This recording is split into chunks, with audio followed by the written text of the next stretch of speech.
Madam नमस्कार। आज हम लोग चर्चा करने वाले हैं दिल्ली विधानसभा चुनाव के ऊपर, क्योंकि लोकसभा चुनाव हो चुके हैं और अब जल्द ही आप लोगों के ऊपर दिल्ली विधानसभा चुनाव की जिम्मेदारी बढ़ने वाली है। आप भाजपा नेत्री है और काफी वर्षों से आप पार्टी से जुड़ी हुई है, तो मैं सीधे तौर पर ये जानने की कोशिश करूंगा कि आम आदमी पार्टी ने कहा है कि दिल्ली की 7 लोकसभा सीटें जो है वो भले ही भाजपा जीत गई हो, लेकिन दिल्ली विधानसभा में उनकी जो नीति है उस नीति पर दिल्ली की जनता उनके साथ है और पुनः दिल्ली का जो चुनाव होगा, आगामी चुनाव होगा, उसमें आम आदमी पार्टी बहुमत से आएगी।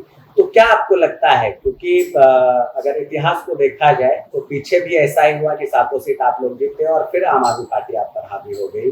इस बार क्या होगा, भाजपा की किस तरह की रणनीति है और क्या दिल्ली की जनता को आप लोग अपने और आकर्षित करने में कामयाब हो पाएंगे? अभिषेक जी नमस्कार।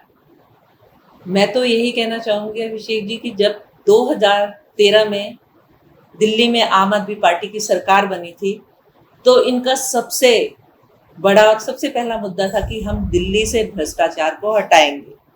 पर ये क्या भ्रष्टाचार हटा, ये आपको भी पता है, हमें भी पता है और आम जनता को भी पता है।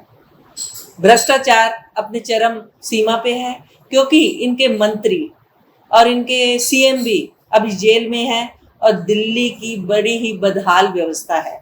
ना लोगों को पानी मिल रहा है, ना लोगों को बिजली मिल रही है। तो हमारी भारतीय जनता पार्टी की जो रणनीति है बहुत अच्छी है। हम बूथ स्तर पर, पन्ना प्रमुख पर, मंडल लेवल पर, जिला लेवल पर, प्रदेश लेवल पर सारा ही हमारा काम चल रहा है।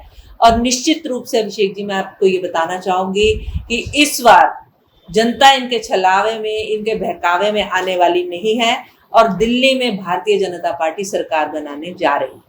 अभी हम देख रहे हैं कि हल्की फुल्की बूंदाबांदी होती है और दिल्ली की एक बड़ी समस्या रही है कि जब बारिश हो तो जल जमाव रहे और जब बारिश ना हो तो पीने के पानी की किल्लत। आपके विधानसभा में जो दिल्ली सरकार की मंत्री है आतिशी, उन्होंने जंगपुरा में प्रोटेस्ट किया था पीने के पानी को लेकर और वही कहते हैं, उन्हीं का मुद्दा है कि पानी भी हम फ्री में दे रहे हैं, जबकि दिल्ली के कई इलाके में आज भी पीने के पानी को लेकर किल्लत मची हुई है। तो ऐसी क्या समस्या है जिसको ये लोग दुरुस्त नहीं कर पा रहे हैं? क्योंकि चुनावी मुद्दा, सबसे बड़ा चुनावी मुद्दा इनका यही होता है, बिजली और पानी। तो क्या बिजली और पानी का मुद्दा इस चुनाव में भी हावी रहने वाला है? इस बार भी आम आदमी पार्टी अपने बिजली, पानी, शिक्षा और स्वास्थ्य के मुद्दे को आगे रखकर भाजपा को टक्कर देने वाली है, या इस बार आप लोगों को समझा देंगे कि जो भाजपा की नीति और नियत है वही सही है? आतिशी जी अनशन पे बैठी हैं तो पंजाब को तो देखो ये बोल नहीं सकते हैं, क्योंकि पंजाब में इनकी अपनी सरकार है और हरियाणा के ऊपर इल्ज़ाम लगा रही है कि हमें वहाँ से पानी नहीं मिल रहा।